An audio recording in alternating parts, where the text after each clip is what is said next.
Hello and welcome to another episode of the Oxford Online Maths Club. Today I'm joined by Alex. Say hi, Alex. Hi everyone. Great to have Alex on the stream. Alex is joining via a kind of video call, and Alex is doing the maths today. But first, I thought we should say hi to people in the chat. Hi to Erin, hi to Miles. People in chat, please could you obviously let us know if we've failed to go live or if our audio is completely awful. I always find it really hard to know who's loudest. How loud am I supposed to be in this sort of situation? I'm James. I'm here every week. I'm the admissions coordinator. This is Alex. Alex, do you want to introduce yourself? Yes, my name is Alex. I'm currently doing a PhD at Oxford in the statistics department. I'm doing something related to machine learning, like about the mathematics behind machine learning. And previously, I've done my undergrads in Oxford, and I did maths and computer science. Cool. So you've been here how many years now? A lot of years. 6 years. I think this is my 6th year in Oxford. Wow. Yeah, Okay. so- I know there's some people who watch some. I know there's some people who watch sometimes who are interested in maths and computer science. So maybe if we've got time, they can ask you about maths and computer science. But you've picked out a topic that's sort of mathematical in particular, right? It's not just. Yes, but it's a topic that I've actually seen in 2 computer science courses that I've done. So, yeah, I guess it's somehow the intersection between math and computer science. Cool. I think it's also it's very hard to distinguish at some point what exactly is math and what exactly is computer science because they're very interchangeable.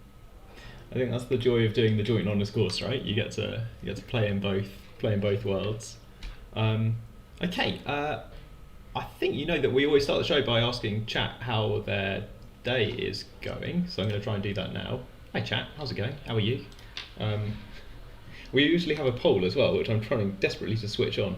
It's the how was your day poll, where we get chat to tell us how the day was out of 5. Regular viewers of the stream will know that I'm terrible at setting these up. There we go.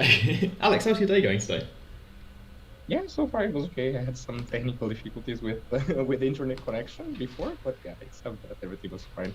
We've had a fun 15 minutes. But look, we're now live. As far as I can tell, people are voting in the poll. As far as I can tell, we're live on the internet, ready to talk about maths, and people are having a 3.9 kind of day on the internet at the moment. It's weirdly bimodal in distribution. I love watching these bar charts form. I'm always watching out for people who vote 1 star or 2 stars, because there's people out there who are not having a great day, and I'm hoping that that gets better. Somebody in chat says they can't hear me. Well, maybe they can hear you, which is good, because if they can hear you, you've got all the maths today. That's all that matters. And somebody else has voted that they can hear me. I'm always really worried about audio. It's really hard to test. Sorry, this is our tech trouble again. It's really hard to test the audio because I'm producing half of the audio, so I can't judge. It's in my skull, so I can't. Anyway, never mind. Tech aside, I think we're good. And the vote has now gone up to 3.92, which I love to see. Good. Right. Okay. So it seems like chat's having a good day. Chat is talking a little bit about A-level results as well. I think it's exam season at the moment, so if people are a bit worried about exams. There's a large message about perfect scores. I don't know, as admissions coordinator, I feel like I'm supposed to say that Oxford doesn't require you to get perfect scores in A-levels. I don't know if that's helpful to the conversation or not. Hey, should we do some maths? I think that's my extremely chaotic warm-up out of the way. I did warn you, sorry. Should we try and get your slides on the screen? Tech. Yeah, sure. So first I'll have to turn off my video, unfortunately, because it's a bit hard to write otherwise. Okay, sharing my screen. So yeah, can you see what I'm sharing? I think that's good. I can see the slides. For the rest of the stream, it's going to be a little bit funny in that it's my face on the screen and your audio on the screen, but we're gonna live with that, I think. Maybe hang on, have I got the thing with maybe I'll switch to this one. Is this one good? There we go. You get a little A underneath as well. That's all right, I suppose. Okay, probabilistic combinatorics. And I think I'm going to hand over to you. I'll keep an eye on chat, and if people want to join in chat, I'll keep an eye on trying and read out things from chat as things come in. Yeah, of course, because I can't see anything happening. Yeah. That's why I'm here. But I think, Alex, over to you. What's probabilistic combinatorics? What are we doing today? Right. Okay. So as I said, in my undergrad, I did maths and computer science, and I think this is one of the things which is in between mathematics and computer science. So it's definitely an area of mathematics, but it's very useful in computer science. And it was pioneered by Erdos, which probably some of you have heard of, is one of the greatest mathematicians of the last century. And I think there are a lot of people doing maths that are trying to optimize their Erdos number, which is, I'm not sure how many of you know what that is, but it's basically how many people are there in between you and Erdos. So it's kind of a measure of how not necessarily how good of a mathematician you are, but how close you are to Paul Erdos. And okay, so why is this interesting? It's interesting because it uses randomness. So in particular, we'll use coin flips. We'll pretend that we have access to a fair coin, which gives you heads or tails, to prove statements in combinatorics about objects which are not random. So an object in combinatorics which is not random, for example, that we'll look at today is a graph. And combinatorics is this area of mathematics that doesn't have to do much with, I don't know, like calculus or trigonometry. It just looks at, I don't know, it looks at how, like, properties of certain objects, like, I don't know how many objects of a certain type of there, how are these objects connected, like for graphs. Yeah. Okay. So before we start talking about probabilistic combinatorics and about graphs, we have to talk a bit about what probability theory does. So this is something which I assume that a good part of you will be familiar with. So it's something which you probably cover in A levels, but even if you haven't, I'll everything you need to understand what we'll do a bit later is going to be here. So what is a probability? Well, informally, it measures the likelihood of an event. So you might have seen this formula. The probability of having some kind of outcome is the number of outcomes that you're interested in, divided by the total number of outcomes. So, for example, if we have a fair coin, which half of the times gives you heads, half of the times gives you tails, then you might ask yourself, okay, what is the probability that if I flip the coin, the outcome will be heads? I don't know if there are any answers in the chat. What do people think? This is where we experience maybe chat lag. There's about a 20-second delay. I promise you they're faster than 20 seconds at telling you the probability that a fair coin gives heads. But we're going to give them 20 seconds due to lag over the internet. Right. I realise now that you've got, while they're typing, the probability for a coin flip, and hey, tell us about the die roller as well if you like, if you want to get into the future. You've got on the top of that fraction, you've got number of favourable outcomes, which I'm watching this waiting for the combinatorics, right? Waiting for the counting problem. I guess because you've got the number of favourable outcomes, is that already a sort of link to combinatorics in counting? Well, I guess so. I don't know how to, if counting is necessarily a sub area of combinatorics, but in a lot of cases it involves some counting arguments. We won't need to do a lot of counting today, so maybe just some basic things like something involving like the product rule, but nothing more than that. Okay. Chat is with us. Chat has told us 1/2 or 0.50 or 0.5. Okay, that's correct. Okay, so 0.5. Okay, and if you have a fair dice and you roll it, you might want to see what's the probability of getting outcome 2 or outcome 3. So I guess I don't know, should I wait for the chats? Given the fact that there's a chat lag, or just I think there's write down the answer. 2 possible things they might say, and I'm kind of interested which one they might say. Yeah, me too. I think. I suppose the way you've written, sometimes it's really hard to come up with 20 seconds of thinking out loud to do while the chat lag is happening. Chat are now saying either 1/3 or 2/6, which is the things I thought they would say. Right. Yes. That's the correct answer. So okay, what are the favorable outcomes? Well, 2 or 3. So you have 2 of them. And what's the total number of outcomes? Well, the numbers from 1 to 6, you have 6 of them. So we just write it down, 2 over 6, which is, okay, 1 over 3, or if you want 0.333, all the way to infinity. Okay, so yeah, this is just the notion of probability. There's nothing very deep happening here. And when you're doing probability theory, okay, so you might be interested in the probability of an event, but you might have to deal with random quantities. And the way you can capture this in mathematics is by using a so-called random variable. So what is a random variable? I'll just call it X. I think this is like the most standard name for a random variable. So it's something that takes certain values from a collection with certain probabilities. And yeah, we will write probability X equals K is equal to P to mean that X takes the value K with probability P.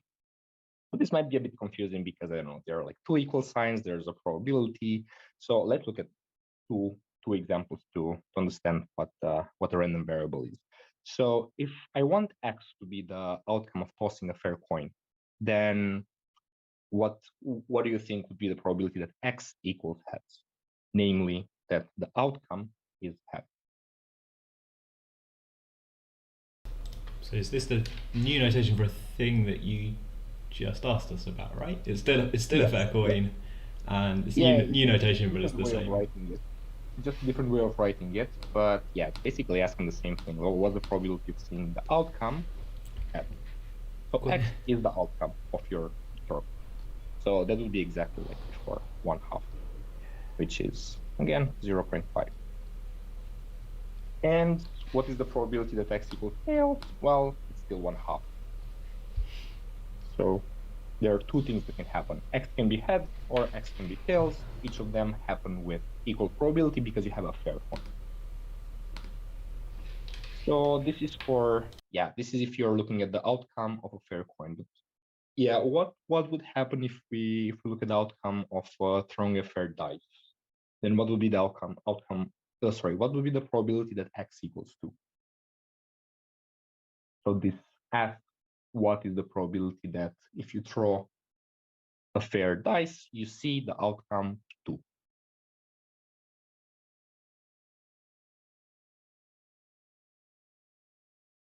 Yeah, I don't know. Should I wait for the chat? Yeah. Oh, sorry, I'm supposed to be reading out chat because you can't see the chat. I forgot. Sorry. Yeah, no, The chat's saying 1/6. Sorry, no. Chat are saying 1/6. Thank you, chat. Oh yeah. Yes. And they're all saying 1/6. Yes. One 1/6. Yes. Outcome. They're still thinking about favorable outcomes out of good outcomes, I guess. Yeah. So it's again, how many possible? What is the number of favorable outcomes? We're just interested in, okay, when is the outcome 2 is just one possibility divided by 6, the total number of possibilities. And what would be the probability that X is even? So X, again, is the outcome of throwing a fair dice.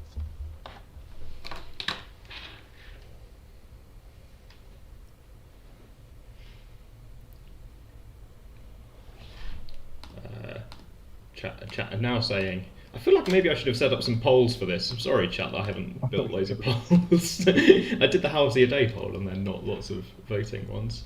People in chat are saying 1/2. One person who's on my level, I think, has put 3/6, which I quite like. Of course, it's equal to 1/6. Yes. Sorry, it's equal to 1/2. Yeah. Yeah, so it's indeed equal to 3/6. So when is X even? Well, when X is 2 or 4 or 6. You have 3 possibilities for X being even, and you have 6 possibilities in total for the values that X can take. So it's 3/6, or if you want to write it in a different form, 1/2, or again, 0.5. Yeah, so this is basically what we need to understand about random variables. So it's just a different, it's a way of quantifying randomness in some sense, so you can quantify random quantities, I guess.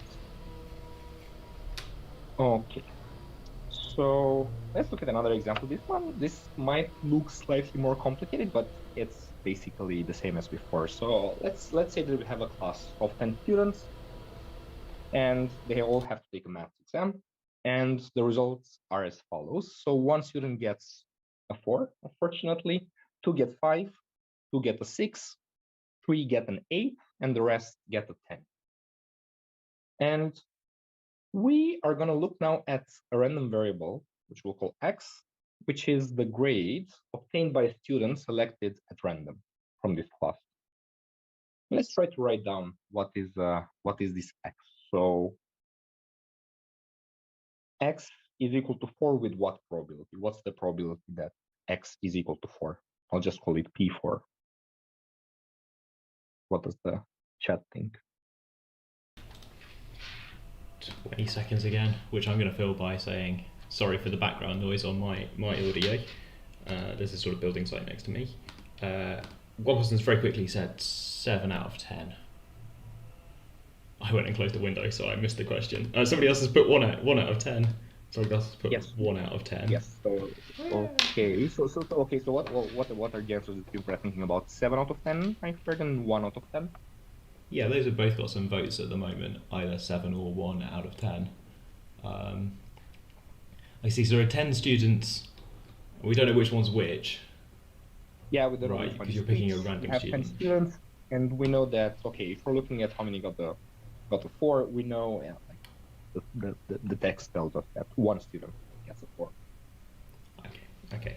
And then this random variable, what it does, well, it tells you what is the grade of a student, which is chosen at random. So yeah, so this would be 1 over 10, because, well, you have 1 student gets a 4 out of 10 students. Okay. So the probability that x is equal to 4 is just 1 over 10. Okay, and we can write down the rest of the probability. So what is the probability that x is equal to 5? So the probability that x is equal to 5, well, we are told that 2 students get a 5, so it will be 2 over 10. Or if you want, you can write it as 1 over 5. I'll just leave it 2 over 10. And then we can keep going. So 2 students get a 6, so it's 2 out of 10. 3 students get an 8, so the probability that a student chosen at random gets an 8 will be 3 over 10. Okay, so here it doesn't really tell us how many students get a 10. So what would be the probability that a student chosen at random gets a 10? So I suppose I could think of this as, while chat's having a go at this, I suppose you could think of this as either a fact about probabilities or a fact about counting. That's that link again, that you can either think about what you know about the other probabilities, or I suppose you can think about... So if you want, you can use the fact, which I haven't really written down, but you can use the fact that probabilities should sum up to 1, which probably people that have done probability before are aware of. Lots of votes in chat for 2 out of 10. I'm Yes. kind of interested, chat. Could you let me know in words whether you thought about the number of the students or you thought about the probabilities of the events? I guess that's voting for either number of students, that way of thinking about it, or probabilities. Probability and counting at this level are kind of quite closely linked together, I suppose. Sorry, they'll let me know for my own personal reasons how they're thinking about the problem. I think especially when you're dealing with like simple problems, probability and counting are more or less the same. It's especially like if you're dealing with like nice distributions, like here you're kind of dealing with a uniform distribution. So in that sense, yes, probability and counting here are more or less the same thing. Thanks, so you can do it either way. You can just say that probabilities need to sum up to 1, or you can see what the number of students that got a 10. I think I did it in the second way. For me, it's slightly easier because it's easier to subtract 1, 2, 2, and 3 from 10 rather than subtract 1 over 10, 2 over 10, 2 over 10, 3 over 10 from 1. But yeah, they're the same thing. Votes in chat are majority in favour of thinking about the probabilities, but maybe I guess when you do that operation you're just thinking about the numerators perhaps, which is then obviously the same thing. Yeah. Some people said they thought about both, which I like. Thinking about problems in 2 different ways. Maybe my 2 different ways are not as different. Am I splitting hairs? That's the word, right? For splitting hairs when I make a big deal out of a small difference. Sorry, I'm also interrupting. What's this last part on the screen as well? Okay, so let's say that the math teacher is nice, and they decide that everyone with a grade lower than 6 has to, they have to, so I'm not sure if the teacher is nice, but they give them another chance, let's put it like that, has to resit the exam.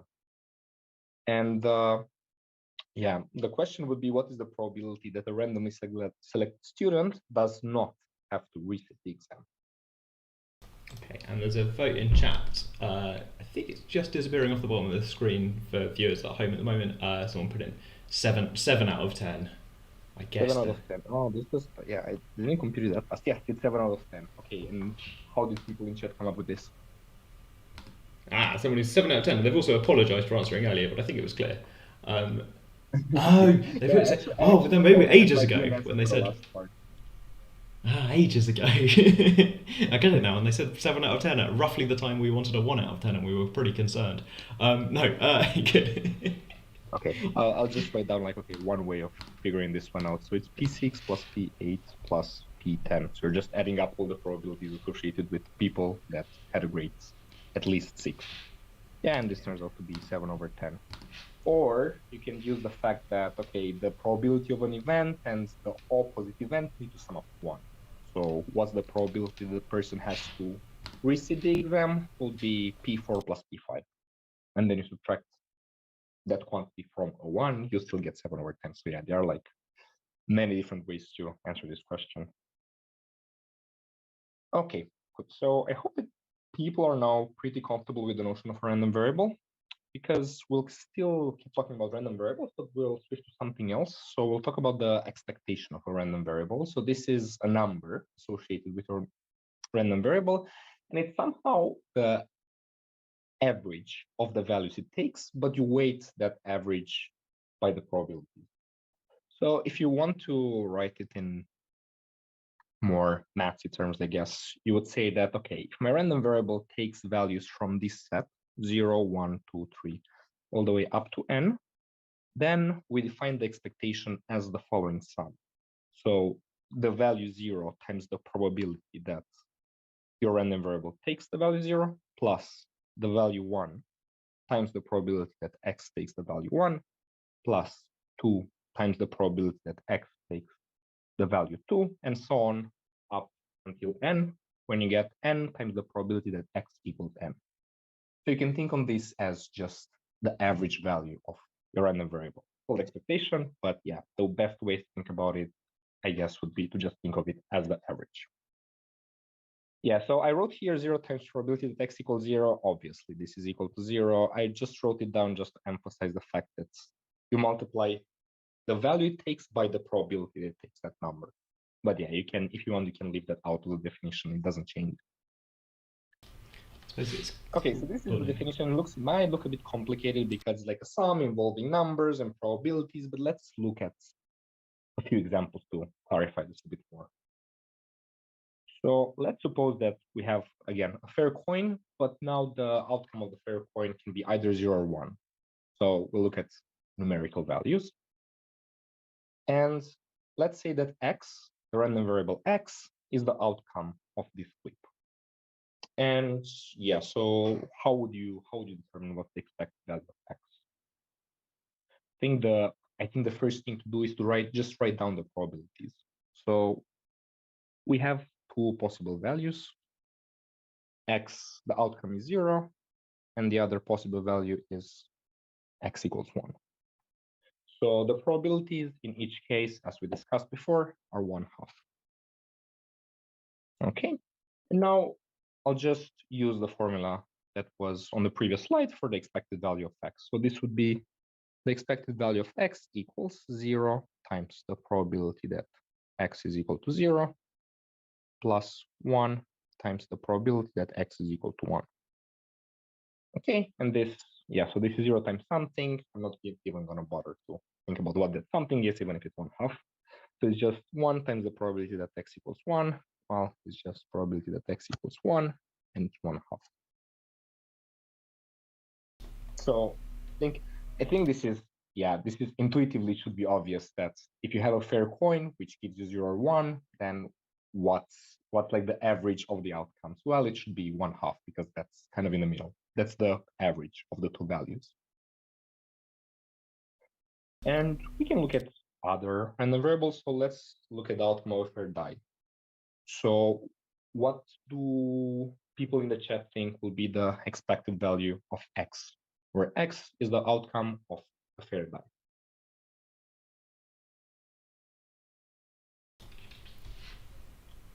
think I don't know if I knew. So I played some dice games as a kid, and I think I knew the kind of average of a die before I really knew what expectation was. Yeah, so Sort of, here it's exactly the same thing. it's that kind of average outcome. So Yeah, that's votes the in average chat. outcome. I've got the numbers 2.5, 3, and 3.5, which is an Right. arithmetic sequence. People are very interested, and I sort of egged them on a little bit. People are very interested about the font that's being used on the E's and P's. Can I point? I don't think I can point. But on the E's and P's, you've got this slightly fancy double line font that. So you can do that in LaTeX. So if you, I'm not sure if I know what's the, I think it's like this. So math B, and then you put your E, and then it transforms it to a fancy E. Right. Someone in chat asked, why are we using that here? Well, mathematicians, we've got access to this thing that typesets things neatly, and makes everything look like maths papers, involving some pretty odd notation at the top that you tell your computer. Why does it not look like that in the classroom? Probably because it's slightly harder to type than just typing a capital E from your keyboard. It's not very different. Yeah, so I think at some point I'll have to write down expectations in prime probabilities. Yeah, you probably see that I'm like making it fancy. I'll try to make the expectations fancy as well. But I guess after you write it like 1 or 2 times, you get used to it and you just write it like that. Oh yeah, we go back to writing. If I was doing it by hand, I would just write an E. But it's a feature of the way you've made your slides in proper maths paper notation. Yeah. If we need to publish your slides, we'll be. Yeah, but I don't think it did very well because I'm also like writing by hand, so I'm kind of destroying all the beauty of like all this. You got like the mix, maths. haven't you? You got the mix. I think it's like from a pedagogical point of view, it's good, but yeah, I don't like how it looks. And it's the same font. Somebody spotted early on. It's the same font that's used for the set of reals and the set of rationals. Those slightly weird R and Q. Yeah, so you can get like fancy letters by plugging in whatever letter you want here, and it will make it fancy. The software actually, yeah, it does it for every capital letter, which is quite nice. Right. Anyway, enough about typesetting. We're working out the average of a fair die. People in chat have got to 3.5, and there's working out in chat as well, which I want to give credit to. I can see. Let me scroll back. It's somebody's added together 1 times 1/6 plus 2 times 1/6 plus and they've carried on. Exactly. Somebody else told me 21 divided by 6, which I quite liked as an explanation, because it kind of works out like that. Okay, let me write it down. But yes, this is 1 times 1/6 plus 3 times 1/6 plus 4 times 1/6 plus 5 times 1/6 plus 6 times 1/6. Okay, this I think it's 21/6. And yeah, it's 3.5. Let me maybe make this 3 like a proper 3. Yeah, so it's okay. So we're using again the formula. So it's the value 1 times the probability that you see the value 1. What is the probability that you see the value 1? It's 1/6, right? It's a fair die. To which you add 2 times the probability that you see a 2. It's again 2 times 1/6, and so on until 6 times 1/6. Yeah, and this is a bit odd because the expected value is not any of the values on the die, so I guess this is a bit counterintuitive, but yeah, it's just I guess if you think about it as the average, I guess it makes sense. If you think about it as the expected value, like what would you expect to see? You definitely wouldn't expect to see a 3.5 because it's not on the die, right? But yeah, I think in this situation it makes more sense if you think about the expectation as an average.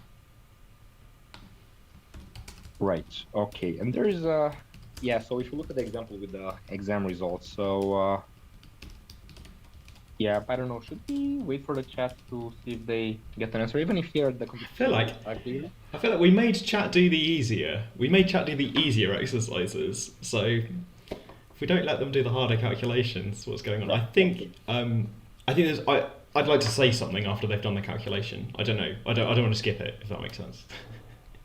Right. Yeah, okay. And it's on the screen. They've got it. I'm not 100% sure if my answer is correct because you can very easily Yes, my calculation is wrong. So I want to see if there's at least one person that has the same answer as me, because if not, I might be wrong. It's kind of what's that rule? Rule of repeated numbers or something. Sorry, somebody asked a really good question about which I was typing an answer to, about if all the probabilities are equal, then it's just the sum of the values divided by the number of values, which is yeah, true. that's a very neat observation. Yeah, that's true. The mode. Yeah, so you have equal probabilities, then it's just the average, like the normal average, the arithmetic mean, or however you want to call it.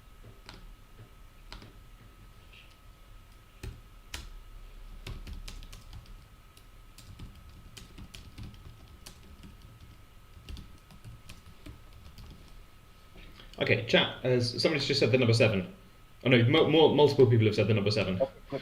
I haven't done the Good, calculation. right. I've been talking to people about Blackboard notation typesetting. Yeah, okay, that's also my answer. So it means that yeah, it should be correct. Okay, so let's just write it down. So what is the expected value of x? Well, it's one of the values it can take is 4. 4 times the probability that x takes the value 4. So we have it written here, 1/10 plus 5 times the probability that x is equal to 5. This is 2/10 plus 6 times 2/10 plus 8 times 3/10 plus 10 times 2/10. And yeah, this should work out to be a 7. But here we just have to do the computations. I don't think there's any better way to think about it. I like the way that, maybe you were going to say this in a second, sorry. There's some chat about averages in the chat at the moment, and this is exactly the mean of these scores. If you skip all of the probability in the middle and you just read the bit at the top with the here's how many students got each score, then you could work out the average score by adding up their total marks and dividing by the number of kids, and that's exactly the calculation we're doing. So in that sense, this is exactly the mean average of the population. So I think this is what happens if you put like all of them in a single fraction. So you would get 4 times 1 because one student got a 4, and then you have 5 times 2 because 2 students got a 5. So yeah, it's move it all over. It's again common denominator, which is what somebody spotted, right? Because they're equal probabilities or something. Yeah. So this is why I love the probabilities as 2/10 rather than 1/5, because then I would have to put it back to 2/10. That's a bit like repetitive. Right. So you can add them together quickly. There was something else going on in chat, but maybe not important right now. Oh, that's just off the bottom of the... No, we're okay. This has turned out to be a whole number. It's not actually the score that any of the students got, but... Yeah, that's another interesting thing, yeah. But, yeah, at least now it's an integer. There was a question about the mode as well, which I think is not what we're doing today, but there are other sorts of average are available. Yeah, so I think there's also the median score. I think there's also the mode. Like there are a lot of quantities that describe like this kind of distributions, and statisticians like to look at. But yeah, here so today we'll be just talking about like expectations, expected value, average, however you want to call it. Okay, I suppose that's a good way of putting it. There are lots of sorts of average that you could calculate for your data set. This one is the arithmetic mean, where you add stuff and divide. Yes. And if you haven't heard of other sorts of average, then let me know in chat, and I might put something in the further reading about other sorts of average. Cool. Okay. Okay. Good. So so we'll be making 2 very important observations that will actually help us build something very interesting. So something which I think it should be intuitive, but if you have, let's say you have a random variable x, for which the expectation is k, then if you look at all the possible values that x can take, some of them must be at least k. So let me say this one more time. You have a random variable x that has the expected value k. Then some of the values that x takes have to be at least k. And maybe it's a bit easier if we think about the previous example with the exam results. So in the previous example, the expected value of x, so the average grade, I guess, on the maths exam was 7, which means that at least one student got a grade of 7 or more in the exam. And why is this? Well, it might be intuitive, but if you want to put it mathematically, if everyone got a grade which is lower than 7, then the average cannot be 7. So yeah, this is just saying, okay, if the expected value is a number, then some values of your random variable will be at least that number. And okay, this, I'm not sure if this is not, it might be a bit confusing. You might not have seen arguments like this before, but yeah, try to think about the example with the exam result. I think in that case, it should make sense. Or if you want to put it differently, if at least one of the numbers in the average has to be greater than or equal to the average. I love this so much because it's, and this is my favourite structure for a maths presentation as well, that everything's really like you understand it as it happens, and then at some point there's something that makes no sense whatsoever, and you find yourself going back to the kind of pivot point where things stopped, or like the one idea that was bigger than it seemed. Or maybe I'm giving stuff away for your next stuff, but this is the pivot point, right? This is the idea that's really easy but also really important. And yes. So this is one idea that is very important, and on the next slide I have another one which is equally important, I would say. Yes. So I don't know if there are any questions in the chat or something which doesn't make sense. Otherwise, I can move to the next slide. I've distracted chat by talking about geometric mean. So chat is currently talking about geometric means. Maybe in 20 seconds time they might talk about this, but I think this is good. We'll read it out once more, I guess. Some of the things have got to be at least as big as the expectation. Yeah. And okay, so this is one key observation that we'll be using today, and the other one is something which mathematicians call the linearity of expectation. This is saying something quite easy. So if you have two random variables, let's call them x and y, they're quantities, so you can add them up, right? Then the expectation of x plus y is the same thing as the expectation of x plus the expectation of y. And okay, let's look at one example to make this to put this in some context. So let's say that you have two pair dice and you roll them, and then you look at the outcomes and you add up the outcomes and you get this random variable x. So I don't know, if I get, for example, from one die I get a 1, from the other one I get a 3, then x would be 4 in this case. I just add up the outcomes. And yeah, so an interesting question is, what is the expected value of f? Like, what's the average of the sum of the two outcomes, if you want? And one way to do this is a bit, you need to put a bit of work into into finding out the answer. It's a bit of a brute force method. So what you can do is to find out all the possible values of x and with what probability do they occur. So for example, what's the probability that x, the sum, is equal to 1? Well, the probability of that is 0. You cannot have a sum of 1 if you roll 2 dice. If you want to compute the probability that x is equal to 7, then that's a bit more involved because there are many possibilities. Like one die can be 1, the other one can be 6, or you can have 2 and 4, or you can have, 2 and 5, I think, yeah. Or you can have 3 and 4, or 4 and 3. So it's a bit, you have to put a bit of work into that. You can do something a bit more neat. And yeah, the thing that you can do is to use the linearity of expectation. And how are we going to do that? So let's say that y is the outcome of the first die, and z is the outcome of the second. Then what is x? So again, x was just the sum of what you see when you throw the two dice. So if you want to write it in mathematical terms, you just get x equals y plus z. And then what would be the expected value of x? Well, instead of x, I can just write y plus z. Again, just because y is the outcome of the first die, z is the outcome of the second die, and x is their sum. So x equals y plus z. And now I can use the linearity of expectation. So I can just say that this is the expected value of y plus the expected value of z. And here I've used the linearity of expectation. And okay, now we have to compute the expected value of y and the expected value of z. So this is something which we've actually done before. So this is just the expected value of a fair die.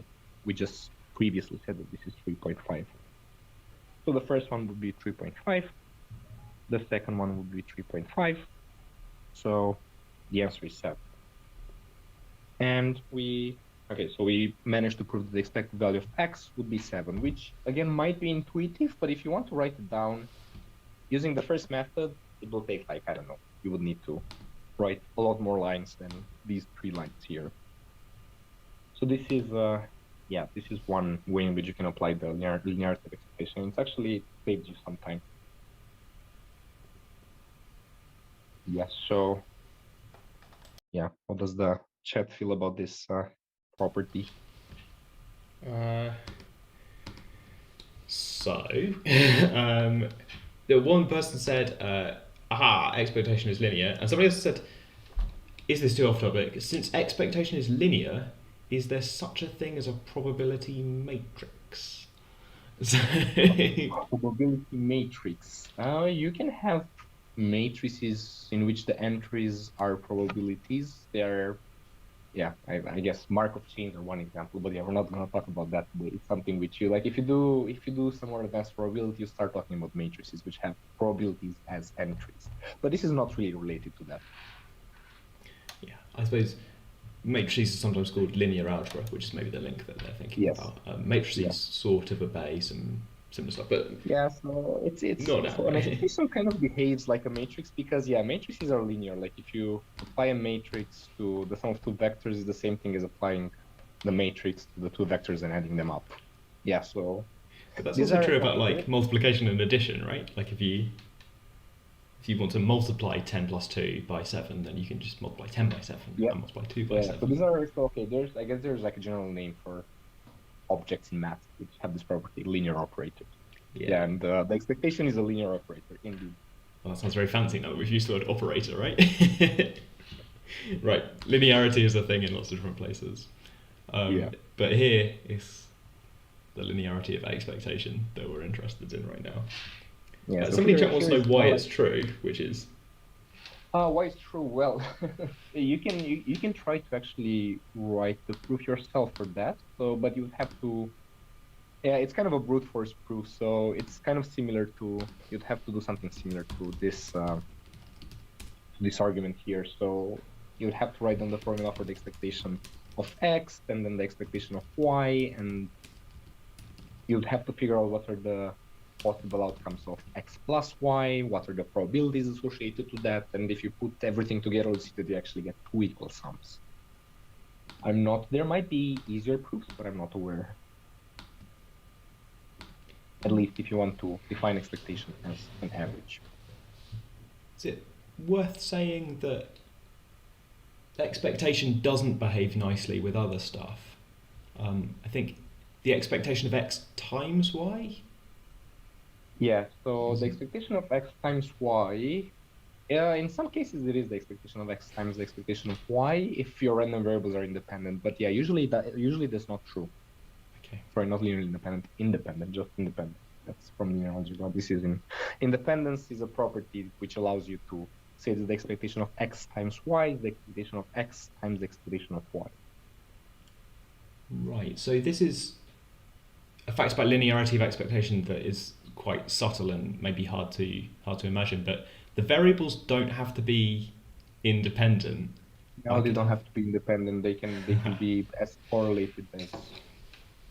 Right. So I could have, I guess, some sort of magical enchanted dice where I roll the first one, and the second one is like magically bonded to it, so that when I roll the second die, it's bound to give me the same number as the first die. It just like follows the same pattern. Well, okay. I don't think in all situations, like if your first die somehow makes your second die always like give you a 6, then the average will be 6. Right, okay, sorry. Mine are paired to always give me the same number. I roll one, sort of kind of secretly, and have a look at it, and then I roll my second one, and it gives the same number. It's for, it's for cheating with magic. It's quite subtle what happens here. Yeah, I agree. Well, I suppose then, okay, so then the expectation is linear in the sense that the expected value of my secret first die is 3.5. The expected value of my second die is 3.5.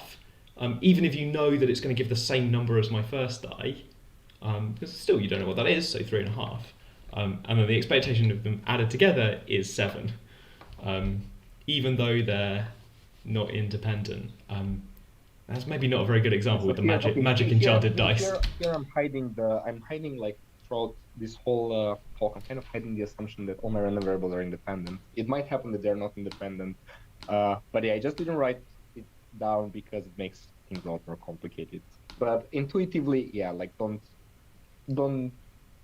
think too much about what happens if they're correlated. Nothing will be correlated, hopefully.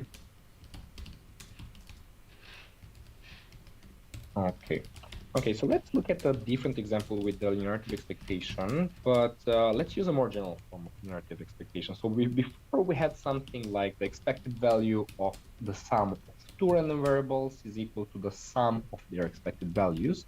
Well, this is true in general for n random variables. It doesn't work only for 2 random variables. So if I have n random variables, x1, x2, all the way up to xn, then the expected value of x1 plus x2 plus all the way up to xn is the same thing as the expected value of x1 plus the expected value of x2 plus the expected value of the n random variable. So this generalizes, and if you this one is actually not hard to prove, and the proof can be carried out by induction. I'm not going to do it here because this is not really the purpose of today's talk to talk about induction. But if you're familiar with what induction is, then you can use induction to actually show this, assuming that the linearity of expectation holds for 2 random variables. Right. So if you flip a fair coin n times, what does the chat think that is going to be the number of heads that you will see on average? What is the expected number of heads you will see on average? And this is, I wrote it down. So this is related to the binomial distribution. You don't need to know anything about that. But this process has kind of a fancy name in probability theory. It's called the binomial distribution. But yeah, just imagine you have a fair coin that you flip n times, and you want to count the number of heads. So what would you expect to? How many outcome heads would you expect to see? Like just as a guess. I'll just write it down here. There's an average way to think about this. I'll describe it out loud because it's definitely not the right way to do the question here. You could think of this as the number of. There's a way to. No, sorry, I've got confused. You might see 1 head, you might see 2 heads. Those have got different probabilities. You can work out those probabilities using like binomial expansion stuff to say what the probabilities are of those different things, and then add them all up and then use the binomial expansion thing backwards to collapse it down into a sum. What you want to guess though, and chat is currently guessing n over 2. Some people have guessed n over 2 question mark, which is the same thing. So n over 2 without a question mark will turn out to be the correct answer. So in theory, we could do what you suggested, James, but it's gonna be very messy. It's gonna take a lot of space, and I guess it's a good exercise if you want to learn how to work with sums and with binomial coefficients. But let's try to actually apply this property here, the linearity of expectation. And here it's a bit more subtle because. What are your random variables? What is the expectation you're trying to compute? So it's not that obvious. So I think the method that you mentioned is a lot more straightforward to do. This one is a bit more subtle, but this one is shorter. So I think there's sometimes this trade-off in math. So do you want to do something clever and short, or something in which you have to put a bit more work, but it's you know that you'll get to the right solution. Clever and short, please. If that's a choice. I also don't want to. Oh, chat's already beaten us to it. Chat's already said, is it because 1/2 plus 1/2 plus dot dot dot plus 1/2 Yes. is n lots of Yes, 1/2, yes. which is n over 2. Yes. Thank you, Yes, chat. that's exactly that. I'll just write it down a bit more formally because we'll use the same argument a bit later. So, okay, let's maybe write down solution. So let's give name to the random variable that we're trying to find its expectation. So let x be the number of outcome heads. So as the chat said, I can somehow look individually at this. Instead of thinking that I have one coin that I flip n times, I can kind of think that, okay, I have n coins that I flip one time each. So for each I going from 1 to n, I will define another random variable, xi, which will do the following. So xi will be equal to 1 if the ith outcome is heads, and is 0 otherwise, which means if the ith outcome is tails. Okay, so why did I do this? Because I actually have a very nice relationship between x and this xi. So I can actually write down the following, I don't know how to call it, identity. Let's say x equals x1 plus x2 plus x3 all the way up to xn. Okay, let's take a second to think, why is this true? You can, well, x1 will be a 1 if your outcome is heads, and will be 0 if your outcome is tails. So if the first flip will be a heads, you're kind of adding 1 to your running total. So the first time when I flip a coin, if I see a head, I just add 1 to my sum. Then when I move on to the second flip, if the second flip will give me a head, then I will add 1 again, otherwise I will add 0. And yeah, this continues all the way to the last random variable. So for the last random variable, if you saw a heads, you would increase the count of the number of heads by 1, which is exactly what this xn would be doing. And if you see a head and you increase it, you don't increase it, you set it to 0. Yep. Right. Very, very good. I think it also lines up with how you labelled your coins. There was a point where you labelled the coins 0 and 1. And I suppose that's one if it's ahead, I suppose. It makes more sense. And also, it makes more sense to talk about the average value of a coin if you label it 0 and 1. Then yes, otherwise it's heads plus tails divided by 2 or something. Yeah. Which... Okay, so now I can, what was my original goal? To compute the expected value of x. Well, because of this relationship, I can just write that the expected value of x is the expected value of x1 plus x2 all the way up to xn. I can now use the linearity of expectation to split the big expectation into a lot of smaller expectations.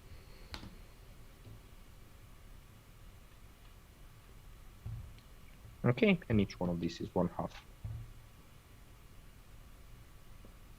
Okay, I have n of these, so the answer, as the chat guessed in the beginning, is going to be n of these. Yeah, so this is like one of the magic things about the linearity of expectation. It allows you to come with very short proofs when it comes to more, like a random variable which kind of hides more random variables. In this case, the random variable x hides x1, x2 all the way up to xn. Okay, cool. So good. For a second, I'll stop talking about probabilities and we'll move on to something which doesn't seem very related, but at the end, everything will come together very nicely. So we'll start talking about graph theory. So I'm not going to go into very deep notions of graph theory. I think you had a live stream like 1 or 2 months ago about graph theory. But yeah, we'll just basically need the notion of a graph. So what is a graph? A graph is a collection of points, which I'll sometimes call nodes and I'll sometimes call vertices, but they're the same thing, nodes or vertices. So in this example, it would be this circle. This circle are so circles are the nodes 1, 2, 3, 4, 5, and 6. So I have 6 vertices. And what do you do with these vertices? You connect them by lines, and these lines are called edges. So in this example, if you count them, I have 8 edges. So an edge would be, yeah, this thing which is here. And why is this an object that mathematicians and computer scientists, especially computer scientists, look at? Well, because it models real connections. Like if you think about the internet can be somehow summarized as a huge graph where if you have two websites which, I don't know, one sends you to the other one, then you can add an edge. That would be a directed edge. Here we're looking at undirected graphs. So basically you can go from 6 to 2 or from 2 to 6. It's the same thing. If you want to model the internet, you would model it with a directed graph. So you can only go from 6 to 2 and you would have an arrow. Or if you want to look at I don't know, Facebook, a group of Facebook friends, then some of them might be friends, in which case you would put an edge between them, and they might not know each other, in which case you don't put an edge between them. So there are a lot of real applications of these graphs. And there's one thing which we don't allow. So we do not allow more than one edge between any two nodes. So something like this is not allowed. So I don't know, if you think about Facebook, you're friends with the person one. No, you don't have like two friendship relationships. And also we don't allow self loops. So we don't allow to have a node which has an edge to itself. I don't think you can be your friend on Facebook. So we also don't allow this. You can be your friends. Be a friend to yourself in your heart, but not on Facebook. Cool. We did have graphs. I checked graphs. Season 5, episode 7, graph theory with Jonah. This is a crossover episode. So I think people in chat. I don't want to. I never want to assume that people are comfortable with stuff, but I think we can go through graph theory semi quickly to get to the probability bit. Yeah. If you want to. Yeah. Okay. So, one thing about graphs is we can have so-called pattern graph, and okay, there is a fancy way to define it using some set notions. We won't do that. So just imagine that we color each of the vertices with 2 colors. So let's say black and white. So in this example here, I have I colored 1, 4, and 6 with black, and the other ones 5, 3, and 2 I colored them with white. So if I do this, this defines a so-called cut. The terminology is not very important. It just this is the name that is being used. But yeah, just think about it as coloring the vertices with 2 types of colors, black and white. And if we do this, there are 2 types of edges. So there are edges with endpoints of the same color. So for example, 1 and 4. If you look at 1 and 4, they're both black. So the edge in between them has 2 endpoints which have the same color. We can also look at 3 and 2. Another example would be 3 and 2, in which this edge, so for this edge, both endpoints are white. Or there are edges with endpoints of different colors. For example, 1 and 5. One of the endpoints is white and the other one is black. And we will be focusing on the second type of edge. So the ones where you have different color endpoints. And we will define, so for a graph, after I've done this coloring, I will define as, I will call the value of the cut the number of edges with endpoints of different colors. So what would be the value of the cut in this graph? So I'm basically looking at all the edges and I'm counting how many of them have different colors. So I don't know, let's start with this edge here, 4 or 5. So 4 or 5 has 2 different colors, so I'll just write a +1 so you don't forget about it. 5, 6 different colors, +1. 5, 1 different color, +1. 5, no more 5. 6, 2 different color, +1. 1, 2 another +1, out of +1. Okay, 4 and 1, they are both black, so this doesn't contribute to the value of the cut. So I'll just write a +0. For 3, I have a +1, and 3, 2, this is again +0 because they're both white. So in total, if I'm not wrong, I think there should be 6 plus 1s. So the value of this cut will be 6. Okay, and why am I defining, why am I looking at cuts? Well, there's a very famous problem in computer science called the max cut problem, which is the following. So if I give you a graph, any graph, and some number k, is there a cut of value at least k? So is there a way in which I can assign black, I can paint my vertices in black and white, such that the number of edges with differently colored endpoints is at least k? And it turns out that in general, for large values of k, this problem is hard. So computer scientists would call this NP hard, which kind of means that we don't know if there are any efficient algorithms which can solve it. And if we make our graph, the previous graph, slightly more complicated, so this is similar to the previous graph. I just added 2 more vertices, so this one and this one. I think it's already harder to tell if there is a cut of value at least 12. Oh gosh, suddenly a hard question. Suddenly a really hard colouring in question. Yeah, so this is so hard that I don't think any person that ever studied computer science has an answer to this question for any value of k.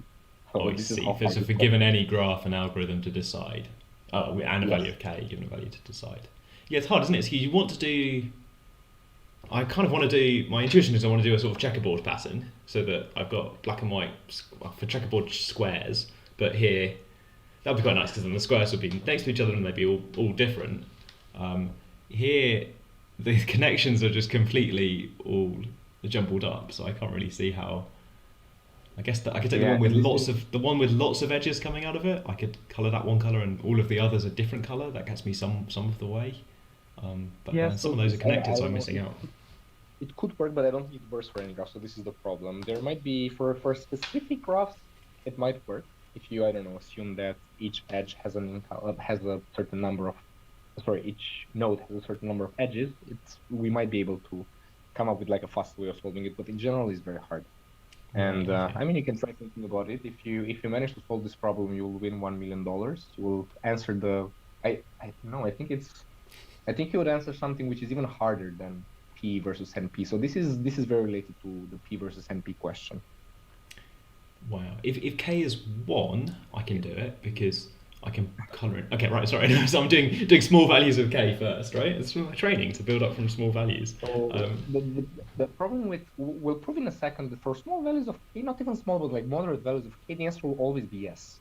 And this is actually a very surprising result. We'll put this in a second, but the problem is with very large values of K. Like, I don't know, if you assume that K is almost the number of edges. You can actually have graphs. So if I draw the following graph, which I think is called a star graph, something like this, then the value of the largest cut will be exactly the number of edges, because I can just say that this one is black, and then every edge will have one endpoint white and the other one black. So there are cases in which you can have like very, very large cuts. Right. Okay. So yeah, it's kind of a problem. Right. Sorry, I'm interrupting. 14 edges. Yeah. You've got 12 of them to be between differently coloured points. Wow. Okay. Suggestion in chat are looking at distance, but I think I should let you move on to next slide before we solve the NP. Yeah. So I mean, okay. Try. Okay. So for the chat, I think you should try to see if your algorithm works, because if you're extremely lucky again, you might be winning $1 million, because this is related to the famous P versus NP question. But yeah, I don't think anyone is able to say with certainty, okay, this is an algorithm which works for all graphs. Time check as well. It's just gone 6 o'clock. If you've been looking at a screen for the last hour, remember to blink. Remember to close your eyes briefly, and remember to drink water. Everyone, stay hydrated.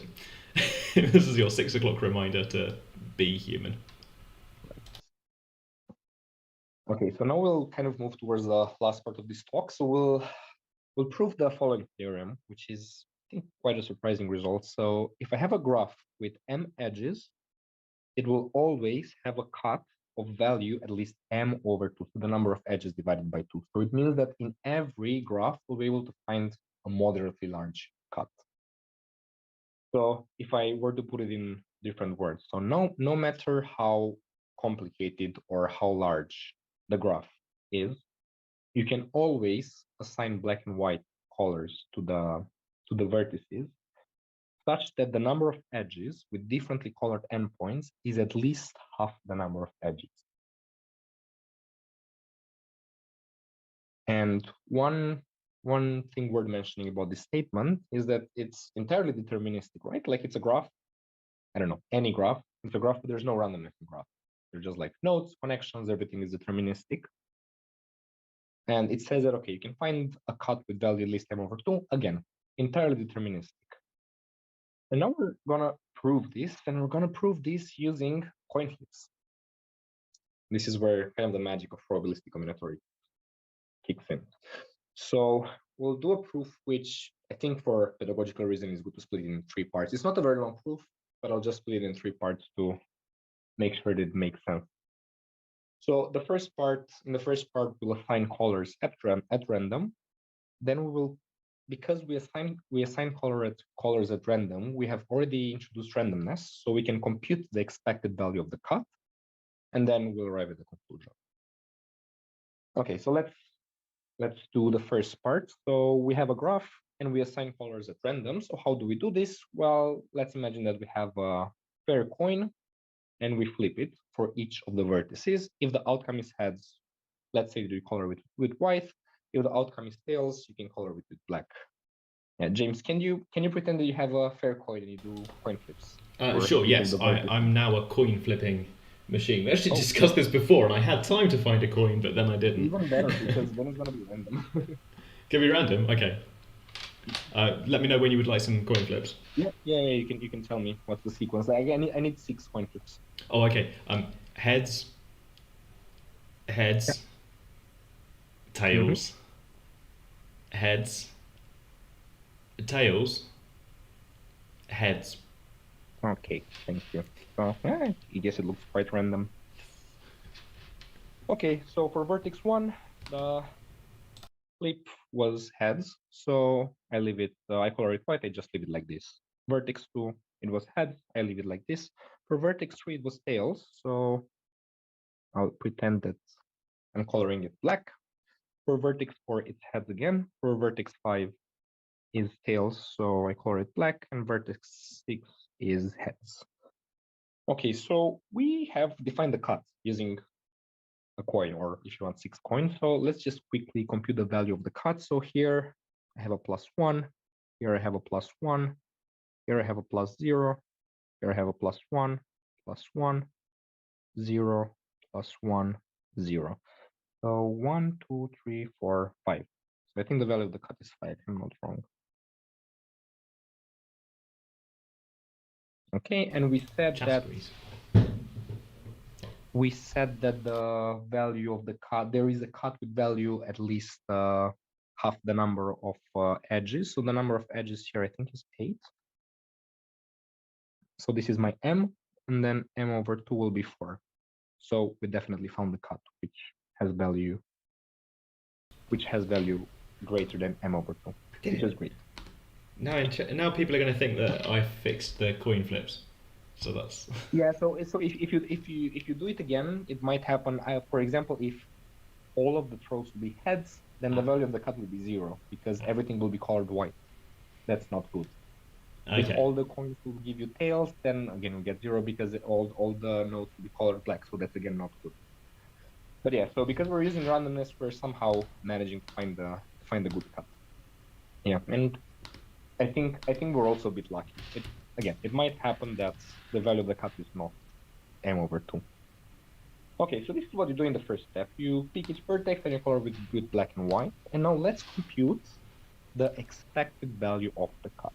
So let x be a random variable which describes the value of the cut. What is the expected value of x? And in order to solve this, I will basically apply the same strategy as for the problem with I flip a coin n times what is the expected number of heads that I see. So let's give a name to all these edges. I have m edges in total. So let E1, E2, all the way up to EM be the edges of the graph.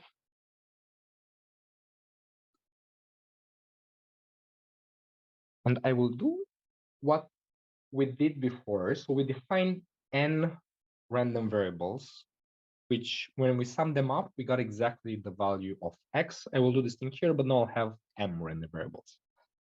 So for each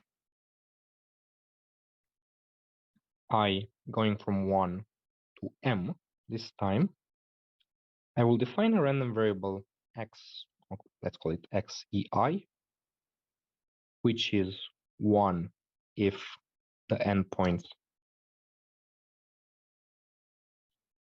of ei are different, and 0 otherwise, which means if they're both black or if they're both white. Okay, so then why have I defined these random variables? Because if we do this, we can write x as xe1 plus xe2 plus xe3 all the way up to xem. So basically for each edge that I look at, I add 1 to my running sum if the endpoints are different, and 0 otherwise. So this is pretty similar to what I've actually done here. I wrote a +1, and this is exactly the reason why I wrote a +1, because this edge, for example, for 3 adds 1 to the value of the cut. And now what can I do? I want to compute the expected value of x. I can use the linearity of expectation. So the expected value of x is going to be the expected value of, instead of x, I can write xe1 plus xe2 plus all the way to xem. Now I can use the linearity of expectation, and I will get that is the expected value of xe1 plus the expected value of xe2 plus all the way up to the expected value of xem. Okay, so far, very, very similar to what we've done with the coin flips when we were counting the number of heads. What I have to do now, I have to figure out what's the expectation of each of these terms. So let's look at one, like a very generic one. I'll just call it xi. So we want to compute the expected value of xi. Sorry, xei. So the ith edge. Okay, so the random variable xei is 1 if the endpoints are different and 0 otherwise. It just takes two values. So it's 0 times the probability that ei has same colored endpoints plus 1 times the probability that ei has differently colored endpoints. Okay, so I have 0 times a quantity. Well, that's just 0, right? And 1 times the quantity is just the quantity itself. So the expected value of xei is just the probability that my edge ei has different endpoints.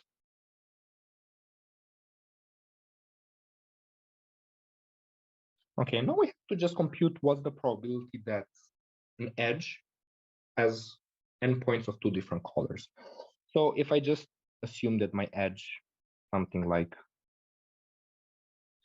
this, what are the possibilities when I flip the coin? So one of them can be black and the other one can be black, or one of them can be black, the other one can be white, or one can be white, the other one black, or what's the missing one? White, white.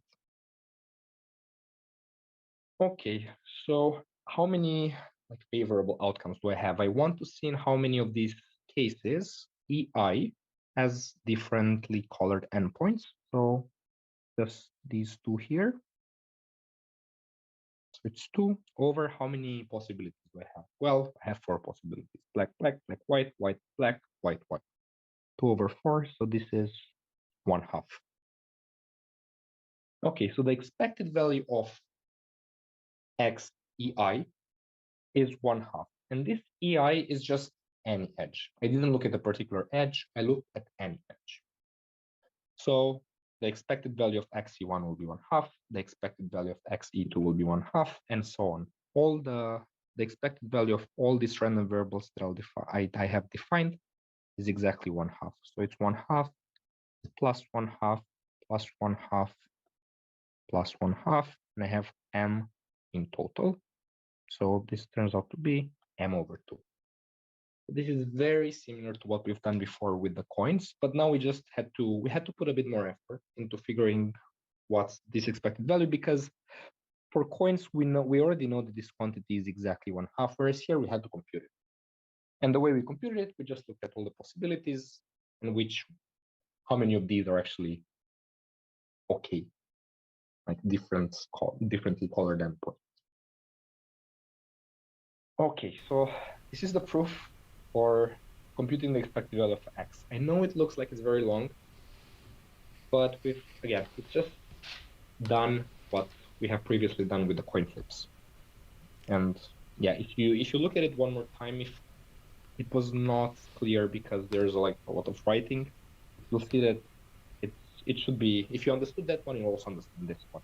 Alex, chat loves this. 5 minutes ago, while you were talking, someone said, like the coin flips. They were slightly ahead, but they spotted that it was going to turn out to be like the coin flips. Someone else says, this is brilliant, and Miles says, cheeky stuff, which I think the generation below us used to mean good. So, also, chat, look, it's possibly the first time you've seen, and these are a little bit rare, double subscripts. It's a subscript on a subscript, chat. Right. X subscript brackets E subscript I. Oh, you always remember where you were the first time you saw a double stacked subscript. Sorry, Alex. Yeah. Okay. Yeah, if you don't like double subscripts, you can just write XI here instead of XEI, right? But I think it's a bit more clear what are you referring to if you're writing. It's the event of the edge of the. Anyway, never mind. Chat says the next bit for you.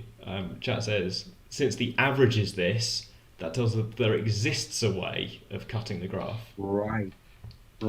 Exactly. Okay, so I'm gonna move to the next slide. This is exactly what is written on this next slide. So we have showed that the average is m over 2, and then what is the chat thing? Yeah, there must exist a way that's bigger than m over 2, or at least as much as m over 2, I guess. Yeah. Okay, so let me just say this one more time. But yeah, it's exactly that. So we have shown that if we color the vertices at random with black and white, then the expected value of the cut will be m over 2.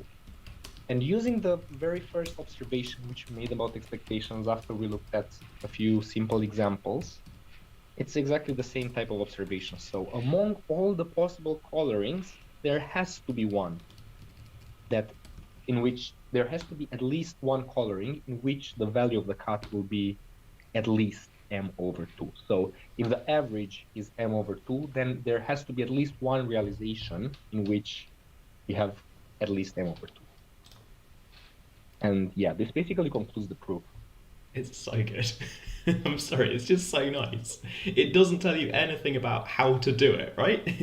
Right, okay, so this is my next point. Sorry, yeah. Yeah, no, I mean, it's good that you're anticipating.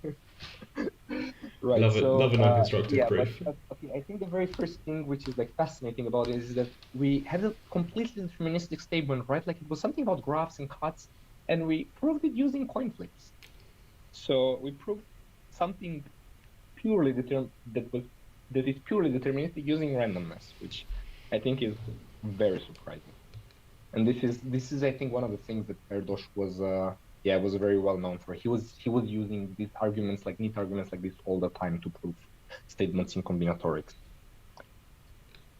Cool. And why does this even work? Well, if you think about it, what is a random coloring? So you're kind of looking at all colorings at once without looking at an individual coloring. So when you're saying, okay, flip it, and if you see heads, you color it black, you see tails, you color it white. It's basically analyzing both cases at the same time. It might be a bit far-fetched, but it's kind of similar to quantum computing. So you might have heard that, okay, we have these bits in computer science, which are 0 and 1. And there are also these qubits, which can be 0, 1, or everything in between. So it's somehow similar. I'm not sure if there's actually a connection, but to me, it sounds like it's kind of the same, the same thing. Right. And yeah, so you can actually, okay, now I'm going to break the magic, and I'll say that if you really, really want, you can actually prove this deterministically without using coin flips, using a counting argument, but it's a lot more involved. I mean, it's basically the same type of argument, but it's a lot more involved. Do you know, Alex, do you know which one came first? Historically? I don't even know who proved this for the first time. I'm not sure if it was Erdos or if this was something which was known before him. Okay. I don't know. I know that there are statements. Oh gosh, this is a non-existence proof. I know there are statements that Erdős proved using combinatorics, using probabilistic methods, before as the sort of first time anyone had proved it. That's sort of one of the things that Erdős is famous for, doing probabilistic arguments for this style of problem. I don't know if there's a way to avoid using probabilities in all problems. Here you can avoid using probabilities because, again, you're kind of, by assigning black and whites at random, you're kind of you have a distribution over all, it turns out, 2 to the n graphs, and then you can just somehow average over all 2 to the n graphs what happens, and you need to use some pigeonhole principle. So I think the pigeonhole principle is what is hidden behind the thing with the expectation, that all the expectation is m over 2, so it means that. So there is a way to do this. I think it would be quite instructive for the audience to actually think how to do this. It's exactly the same proof, but you have to, instead of looking at like a random colored graph, you have to look at each possibility for how you can color it, and then average the value of the cut over all those 2 to the n graphs. But yeah, I think it's a bit more involved. Great. Going back to... Oh, sorry. After you. Because I wanted to move on to the next idea. So yeah, if this is still related to the previous thing that I said, it's a good time to ask it now. Sorry? Okay. Okay. Yeah, no, go. Okay. Yeah. Okay, so as you mentioned, James, so this is a non-constructive proof. So it just tells you that there is a cut. It doesn't tell you anything about how to construct it. So there is this thing in mathematics, constructive versus non-constructive, or some people call constructive proofs algorithm. So a constructive proof tells you how to do it, whereas a non-constructive proof, and this is one of them, the one just seen, just tells you that, okay, it exists, but I won't tell you anything about how to find it.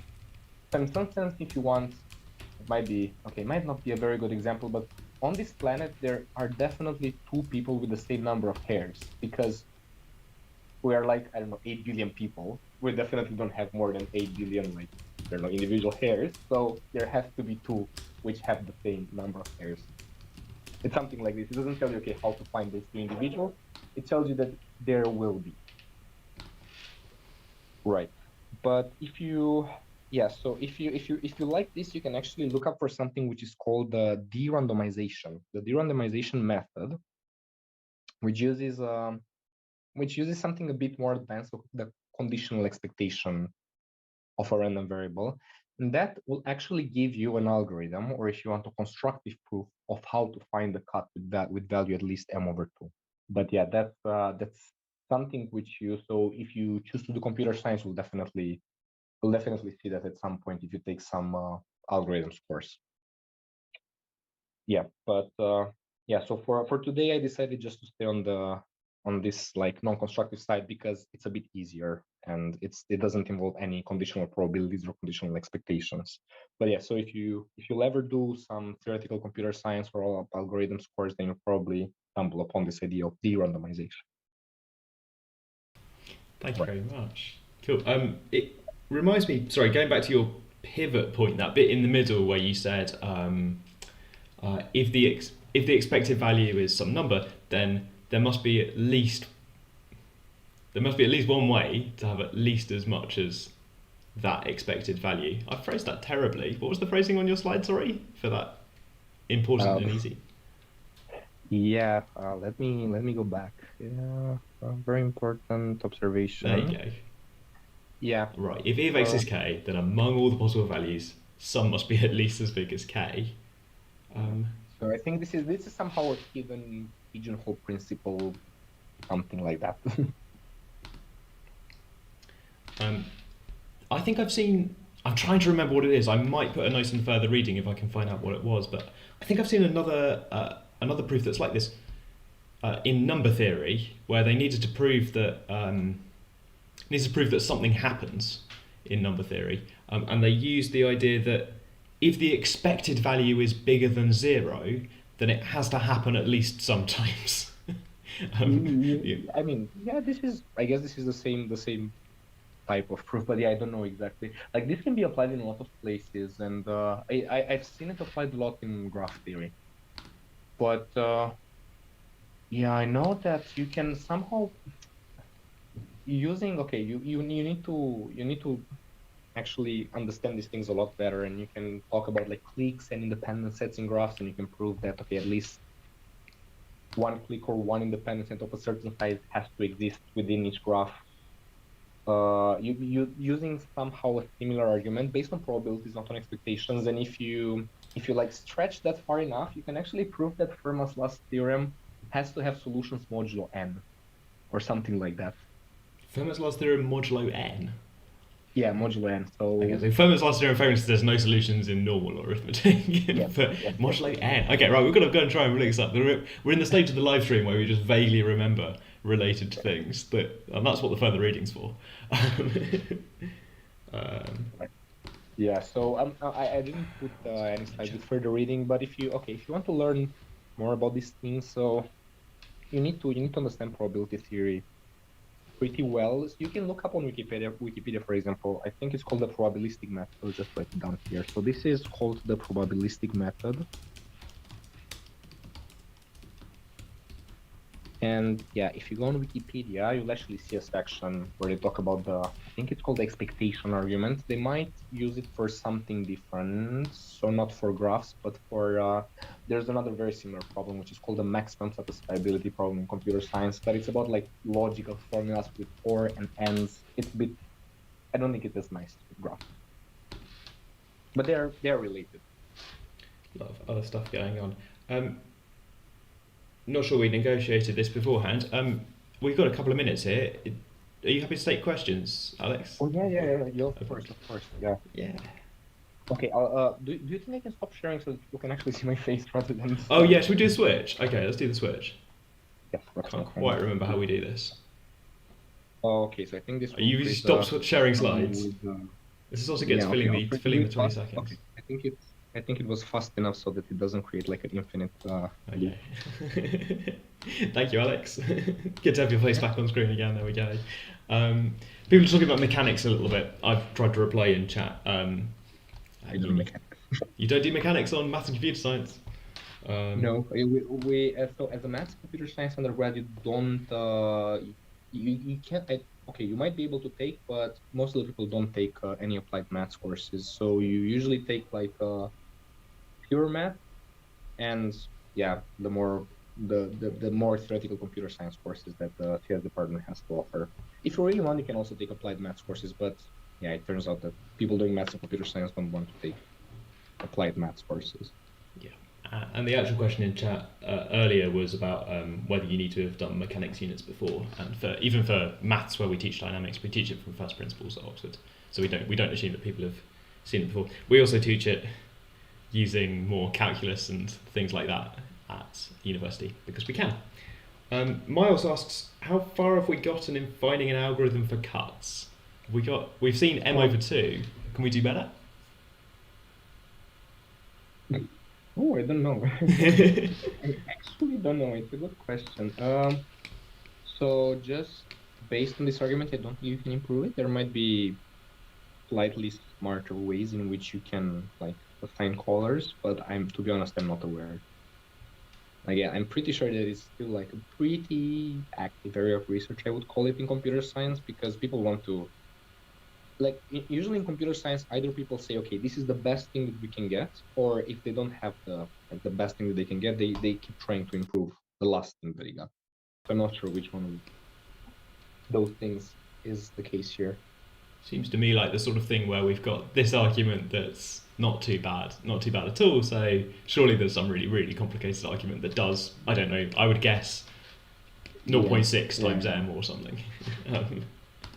And it's extremely complicated, so it's like slightly better than 0.5 times m. That's my guess. Yes. I also The don't other know. thing is that I'm pretty sure that there are graphs in which the maximum of the maximum value of a cut is exactly 1/2 times the number of edges. So with that in that respect, you cannot really improve it. But if you are guaranteed that there is a cut of larger size, then you might be able to find it, but not arbitrarily large.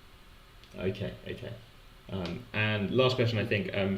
Why is this problem important? Does it relate to other problems involving computers? I think you've mentioned networks along the way. De-randomization is an interesting word, right? Yes, but it's so I think it's very much related to the famous problem of P versus NP, which says, okay, we have certain problems that if I give you the answer to the problem, you will be able to check that it's indeed the correct answer. But do we actually have an algorithm which solves that fast? So this is kind of what the P versus NP problem talks about. And I think most of the people believe that, okay, there are problems for which we can check the answer fast, but we won't be able to solve it fast. Yeah, so for example, here in this problem, if I tell you how to color the nose, you will be able to check if the cut is large, like if it's larger than a certain value k. But if I ask you to tell me yes or no based on no prior knowledge, like I don't give you anything, this is hard. So is that another example of a problem? It's very much related to the P versus NP problem. Okay, so there's a problem in that class of problems, and maybe it's good to have lots of different problems in that class so that if we make progress on one of them, or it gives you something else to relate new problems to, I suppose. If you find a totally new problem, you could relate it to this and then know that, this is another example of something isomorphic to a problem I've seen before. That's how usually computer scientists prove that some problems are hard. You relate them to other problems which they know are hard. Okay, I've seen that for other NP problems. Not this one, because this is news to me. Thank you very much for bringing it to the live stream. Thanks for coming on the show. I think we're going to wrap up there because it's about 6:30. Okay. If you join the website, there's a web link on screen. People at home, if you join the web link, there's a link to our homepage for the club. There are about 50 more episodes there, and at some point next week, further reading notes might appear for this episode. If we put together some further reading notes for other stuff that we've mentioned but didn't have time to talk about. Once again, it's been great being on the show. We are back next week for the season finale of this season of Oxford Online Maths Club. So I'll see you again in 165.5 hours or whatever it is at 5 o'clock next Thursday UK time. Thank you very much, Alex. Take care, everyone. Have a good evening. Bye.